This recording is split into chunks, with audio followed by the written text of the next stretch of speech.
to the Titus Frost YouTube channel. Coming at you live post the worst friggin' disease I've ever had, which was shingles.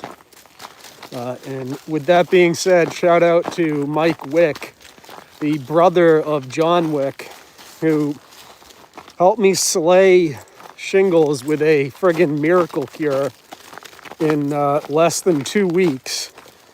At one point I thought I was going to lose vision in my right eye, but he had me use this like mixture of 1 tablespoon of vinegar and 1 tablespoon of organic honey in hot water, and it cleared the shit up like within days of using that stuff.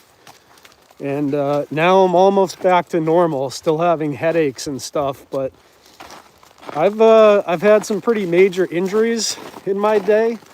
Like I've had one of my shoulders ripped out of my socket by about 6 inches playing ice hockey. I've broken my nose like 6 times. I've had like major injuries from ice hockey, and nothing ever came close. I mean, I've been hospitalized once with a infection for like 7 days, and nothing comes close to shingles. Shingles is the most goddamn debilitating, horrendous thing I've ever experienced. The headaches I had with it were otherworldly. But big shout out to Mike Wick, because that was like the only thing that worked, was putting this mixture of honey and vinegar on it.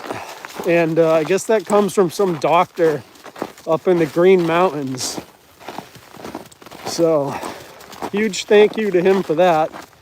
I'm out here today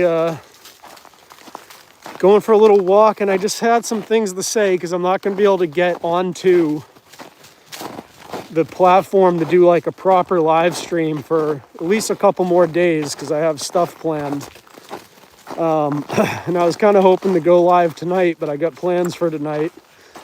So with that being said, let's go over it while I walk here today. The first thing is the Artemis Moon mission and all of that kind of stuff. Well, I know there's a lot of you out there that think like space is fake and gay and all that. Like whatever, you can think that if you want. However, my research goes in a different direction. If you read the stuff from the ex-head of Skunkworks, who did a speech on this, he talks about how certain technologies are tied up into black projects and they're not for public consumption. So are we going back to the moon? Or is this just the civilian population is now being allowed to go back to the moon? Did we ever even leave? I mean, ask yourself, if we were able to get to the moon in the 60s, why haven't we been back? Or have we been back and they're just not telling you? I'll give you a view of the walk today. If you look into Project Horizon, which was a classified project by the military, and you look into any of the stuff about what their desires were back then, it was to use Saturn rockets, Saturn 1s and 2s, to launch the equipment up there to start a manned military base on the moon. Okay? And this was in the 60s. But you couldn't do that. You couldn't just launch Saturn V rockets up there without it causing a massive stir and people being like, what the hell are you doing? Because they were, at the time, the largest vehicle ever made by human beings. So you can't just launch a bunch of those up there without explaining to the public what you're doing, especially when you have to launch them from places near the equator due to, various issues with getting human beings up there. So to get that amount of equipment up there to establish a manned base on the moon, they faked the moon landing footage and all that crap from back then obviously. I mean, the moon landing footage and all that, clearly fake. So why did they fake it? Was it because they wanted to bankrupt Russia? No. They faked it because they didn't want to disclose that the entire thing was a military operation. And this has been shown in various films like Space Odyssey 2001, where there's manned bases on the moon.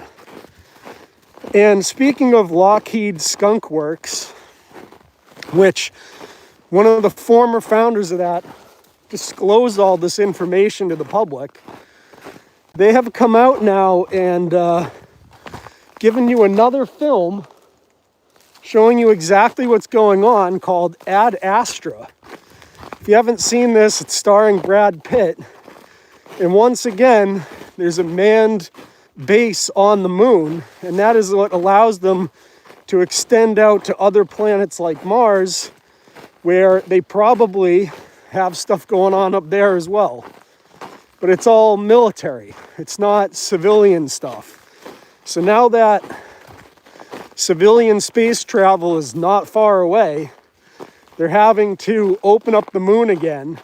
And just like that, just as soon as all of this stuff starts coming out, you have, Artemis is able to go not only to the moon, but further than any other spaceship ever with human occupants on it. Odd, right? Without any huge, massive fanfare or anything like that, just instantaneously, oh yeah, we can not only go back to the moon, but we can get back there really quickly, turns out. Turns out we don't need that 1960s technology after all. You know, and you have Trump there talking about how the technology the United States has is far more advanced than anyone could possibly imagine. Which is true, because it's all tied up in black projects and stuff that you average people are not allowed to know about. You know, how long were people like me saying, oh, they have directed energy weapon systems on satellites? And now they're full on admitting that and saying they're putting them on everything from helicopters, the tanks, to every ship in the fleet. You know, the military tech that you don't know about is at least 50 years ahead of what you do know about, right? And there's all these like UFO things, and the military's like, oh yeah, don't worry about that. People see these things all the time. But it's all just black projects. It's like when people were seeing black triangle spacecraft back in the 70s, those all turned out to be B-2 bombers. Bro, I don't know if we want to go that way. It looks kind of muddy. Let's go back. Right? So this is the type of games they play. They soft disclose stuff pretty much all the time. It's not that cold. I'm taking the hood off. Right? So that's my take on all that stuff, which is the whole Artemis thing is just them kind of like opening up civilian space travel to what is already an occupied moon surface. Military never left in the 60s. That whole thing was a cover-up to establish a moon base so they could launch Saturn V rockets up there without people asking too many questions. And now they're opening it up for civilian use while they expand to Mars, because they now need to, you know, start expanding whatever they got going on Mars. Okay? The second thing that's happening, which they've been lying to everyone about for a very long time, is global warming. We are quickly going into the next glacial period. And they know this because they have the ice records for, you know, thousands and thousands of years on this planet. And they've seen that every 10,000 years, roughly, the planet goes from what's known as an interglacial period, which is what we're currently in, when the glaciers have all receded up into the poles. And now the glaciers are on the move. They're going out over the oceans as they melt from underneath. And what's going to happen with all this is, you can look this up, the AMOC, the Atlantic Meridional Overturning Circulation, is going to collapse sometime in the near future. Near future means less than 100 years from now. And when that happens, it goes into a full collapse. The northern parts of the world, like Iceland, which has now declared this collapse a national security risk, those places will become minus 40 degrees C in the winter. Okay? England is going to be like minus 30 degrees C. The upper regions of North America are going to become very cold. Okay? Because when the AMOC collapses and these major ocean currents collapse, you enter what's known as the next glacial period. And that's why you're seeing record temperature drops all across the northern parts of the world, because it's slowing down, right? So Russia, Kamchatka is absolutely getting smoked with snow. Alaska is getting record amounts of snow. We're all about to get hit with this huge snowstorm that's coming all across like the East Coast and the middle states. And no one can seem to put this together. Like, obviously, we're entering into the next ice age. And with that, what happens is the middle latitudes become extremely hot. And the summer times become extremely hot as well. So it's like going from the frying pan into the freezer. So you get extreme cold temperatures in the winter, and in the summer, you get extremely hot summers. And that's what they're not telling you. That's one of the major things that's going to happen, and it's going to kill off a huge percentage of the population, especially in the middle latitudes, where it will become unbelievably warm year-round, because all the hot water that the ocean normally circulates up to the Arctic regions and cools down and sends back down to the middle latitudes as cold water, all of that's going to cease. So the middle latitudes are going to become unlivable. And a lot of human population won't be able to survive there. Now, it's not going to happen overnight, obviously. This is global change. It happens every 10,000 years. It's not being caused by, the guy driving a Hummer H2. You know what I mean? This is caused by the natural cycle of the planet. It's happened a bunch of times before. It will happen again. And that's what's coming. Winter is coming. Why do you think they put this type of stuff into, the stuff that you don't hear about? And another thing that's going on is, as the Arctic pole melts and the glaciers are starting to descend south, it's opening up a massive amount of area for military operations in the North Pole. And the US has like 2 icebreakers to the Chinese and Russians, who have like 50. And up there in the Arctic, which the Chinese are doing, they just went out and sent a manned submersible down to like 5,000 meters to map out the Gackle Ridge, which will allow them to hide submarines and unmanned underwater vehicles along that Gackle Ridge, because it has lots of hydrothermal vent activity, which makes it very hard for sonar to work properly. So the Chinese are trying to basically create a way for them to go from Russia and China across the Arctic pole unseen and pop out near Greenland, which is why Greenland has become so important recently for national security reasons, because the Dutch, the Denmark people, are not doing a good job of securing northern Greenland. All of Europe has been focused on the Ukraine war. Meanwhile, Russia and China are investing huge amounts of infrastructure into the Arctic region, which then becomes a massive national security threat to the United States.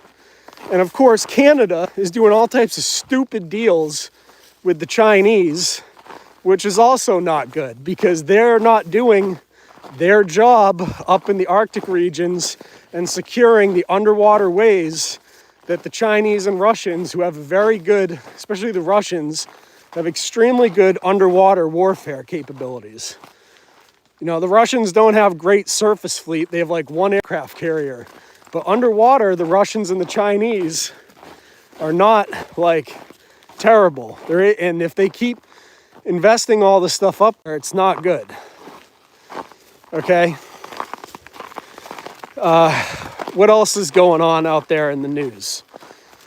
So you have Nick Fuentes over there, whose audience is mainly bot farm audience. Like, it's completely propped up, completely fake. He's been promoted by all of the Zionist shills that he's allegedly against. But for years and years and years, these people have done the same game, which is capitalize on dissonance and do nothing about it. You know, he's not organizing a campaign. He's not getting people in any way, shape, or form to create any sort of political movement. He's now selling Epstein shirts, you know, the quarter zip thing that Epstein wore. He's now selling those because he's just capitalizing on dissonance. They have all these fake fights with each other, and it's all just cross promotion. They're not actually like exposing the Epstein clientele or bringing any actual information out about what's going on with that, which is they compromise our national security through companies like Microsoft, who now the entire government uses, and all of the Microsoft cloud data centers and R&D centers are in Tel Aviv, right? Which is a foreign nation. Which is another thing. I got into an argument with Grok yesterday on Twitter, you can all go see, where Grok was trying to legitimize the laws in Florida, which are these anti-Semitism laws, which are completely in violation of the First Amendment. It states the government is going to monitor and watch you if you criticize Israel, basically, or try to say that Israelis have undue influence on American politics, which is insane. We're American citizens. We have the First Amendment right. You shouldn't be, you know, harassed and monitored by the government for merely speaking your opinions. Even if they're wrong opinions, it doesn't allow the government to do that. Hate speech is legally protected speech in this country, yet the state of Florida wants to monitor its citizens for using hate speech, which is completely in violation of the First Amendment and should be immediately tossed out. So it's just, and of course, the AI's like, well, at the end of the law, it says it's not in violation of the First Amendment. Okay, so you can write a law that's completely violating the First Amendment, but as long as you write a sentence at the end of it that says it's not, then I guess it isn't, right? Absolute retarded AI slop. So that's pretty much the stuff I wanted to rant about today. But yeah, a lot of you obviously won't see this till replay, so you'll see the whole thing I was discussing, but that's what's going on. You have these cross-promoted, bot-farmed friggin' people like Nick Fuentes out there getting into fake fights with people like Tim Pool and others. And it's interesting, if you go to like Tim Pool's account and you look up someone found a way to get Grok to give them the boost rating for certain individuals. Nick Fuentes, I didn't do Nick Fuentes, but I saw it was Tim Pool's being boosted like 80 to 90% on Twitter. Candace Owens is being deboosted 80 to 90% on Twitter. And people like Ben Shapiro are being boosted 100 to 120% on Twitter by the Twitter platform itself, which is just unbelievable. But that's what's going on. So anyways, I'll try to get back on here and do a proper show about all this stuff on Monday. But that's my little rant of the day here. So Take my gloves off. Thank you all for watching, and I will be back soon. I appreciate it. I hope you guys have enjoyed the ski content lately. Obviously, I'm putting a lot of that stuff up so that when YouTube looks at the channel, they think it's a skiing channel. And then I don't get censored for making videos like this one or my other videos I put up here. Seems to work if you put in the majority of your content is sports related. YouTube won't delete your channel. So it's a little game I'm playing. And hopefully soon I can start wearing contacts again and not having to rock these awesome glasses. But that's it. Hope you all have a nice day, and I'll be back here hopefully Monday night. Peace, everybody.